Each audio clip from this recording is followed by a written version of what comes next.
ছিন্নমূলের মতো বস্তা নিয়ে রাস্তায় বসেছিল শুটার। টার্গেট নাগালে আসতে ফিল্মি স্টাইলে গুলি করে হত্যা করা হয় সাবেক স্বেচ্ছাসেবক দল নেতা আজিজুর রহমান মুসাব্বিরকে।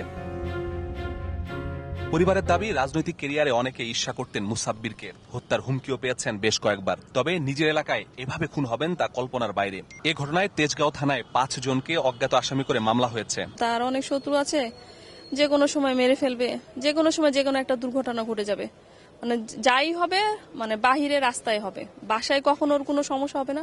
এগুলো দুর্ঘটনা ঘটলে রাস্তাটাই ওর জন্য রিস্কি। বিচার বদলে বিচার, যেভাবে খুশি গুলি করছে ওইভাবে যাতে এরকম মাঝখানে রেখে গুলি করা হয়।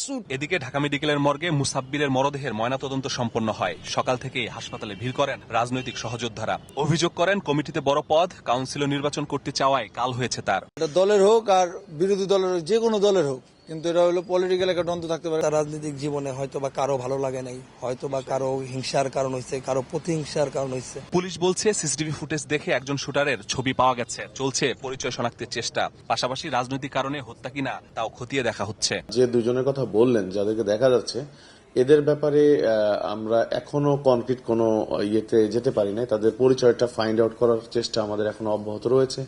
আমাদের থানার টিম, ডিবির টিম, র্যাবের টিম সবাই আমরা চেষ্টা করতেছি যার ফেসটা দেখা যাচ্ছে তার পরিচয়টা খুঁজে বের করার। চাঁদাবাজির ইস্যু, রাজনৈতিক ইস্যু, এই সকল ইস্যু নিয়েই আমরা কাজ করছি। বেশ কিছুদিন যাবত তিনি তার স্ত্রীকে বলেছেন তার অনেক শত্রু, যে কোনো সময় ওনার একটি আক্রমণ আসতে পারে ওনার উপরে, কিন্তু উনি পুলিশের কোনো সহায়তা বা এই সংক্রান্ত কোনো জিডি করেননি। ময়নাতদন্তের পর মরদেহ নেওয়া হবে বিএনপির কেন্দ্রীয় কার্যালয় নয়াপল্টনে। সেখানে হবে জানাজা। কাউন্সিলর নির্বাচন, এলাকার জনপ্রিয়তা, এই 3 কারণে মুসাব্বিরকে হত্যা করা হয়ে থাকতে পারে বলে এখন পর্যন্ত ধারণা করা হচ্ছে। তবে আসল রহস্য উদ্ঘাটন হবে তখনই যখন গ্রেফতার হবে সিসিটিভিতে দেখা যাওয়া সেই শুটার। মাসুদুর রহমান, সময় সংবাদ, ঢাকা।